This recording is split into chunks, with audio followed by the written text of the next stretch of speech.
Hi, Manong George here, and for today's video, isa sa mga lagi ring tinatanong sa atin ng mga pamilyadong nurses dito sa UK or yung mga parating pa lang is, Manong, pwede mo ba kaming bigyan ng family-friendly nursing roles? Gusto ko lang magpasalamat sa aming sponsors for today, which is SENDWAVE. Send money with love. 1, 2, 3, 4.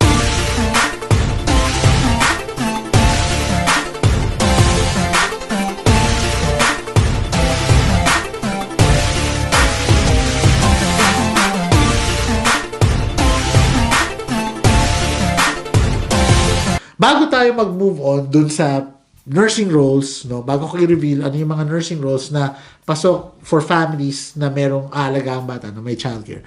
Bakit ba natin to tinatanong? Well, kung hindi nyo alam, no, childcare in the UK can be quite expensive. To be honest, kami ng misis ko, ang childcare namin para sa isa naming anak is £70 per day. So, if you think about that, paano kung 5 araw? £350 per week? Hirap nun.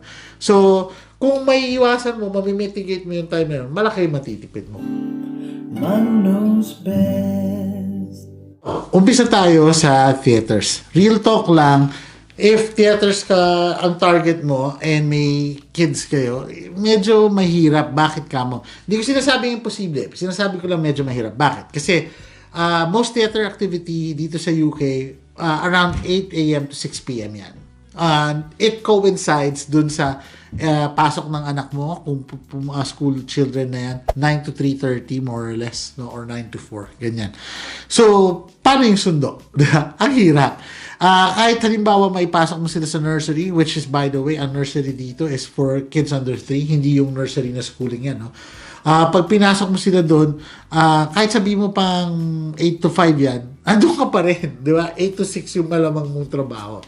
So, napakahirap. Now, hindi sinabi ko kanina, hindi imposible. Bakit? Kasi malamang there would be some theaters that might offer flexibility, pero hindi lahat. Kasi ang night shifts, onti ang weekends. So, yun yung issue doon. Sorry, nagalaw ko yung mic.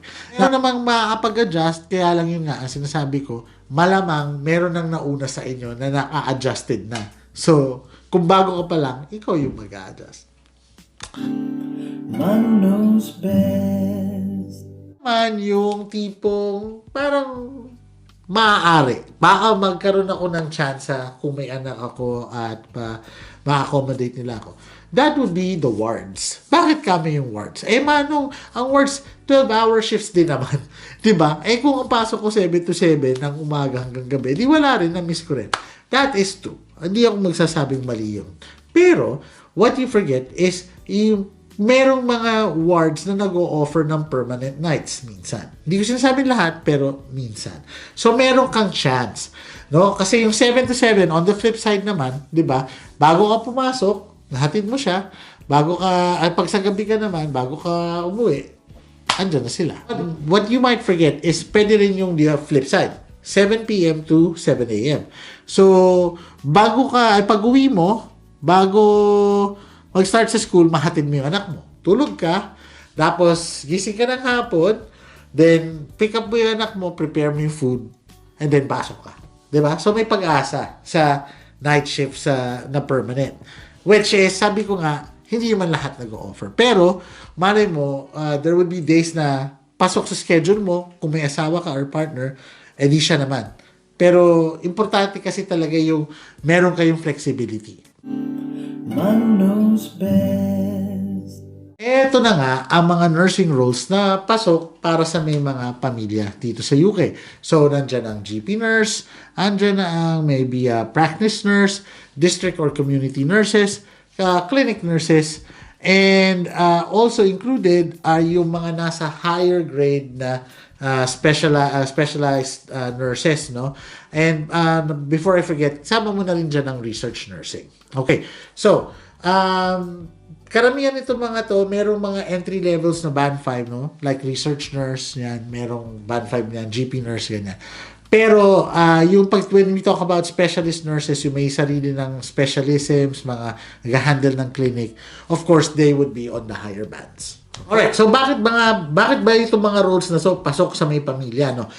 Simply because ang working hours nila would most likely be within office hours normally. Most of the time, no? More normally. Office hours which is parang 9 to 5. So pasok 'yan na mahahatid mo yung anak mo, mas merong chance na pwedeng masundo yung anak mo or pwedeng mo silang bigyan ng after school club or activity and then doon mo sila masusundo. So, very practical, ano. Kagandahan pa nito, it's because wala silang, karamihan doon sa roles na sinabi ko, bihira ang night shifts, bihira din ang bank holiday work. So, what does that mean? Kung yung anak mo, especially on bank holidays na walang pasok, which is ang maganda, walang pasok, pero ang problema, walang mag-aalaga, walang maglo-look after, nandun ka. Kasi wala kang pasok pag bank holidays. Do I look like Daddy Daycare Center to you? On the flip side, ano ang downside nito? Obviously, kung wala kang night shifts at wala kang bank holidays, then walang enhancements yung sweldo mo. There's a good chance na base rate lang. So, on the other hand, nakakatipid ka, pero on the other hand, medyo hindi tumataas yung sweldo mo. So, titimbangin mo lang kung ano talaga yung importante sa'yo. Hopefully, that answers a lot of questions para sa ating community. And if you want to engage with us, you can always find me on Facebook as Manong George.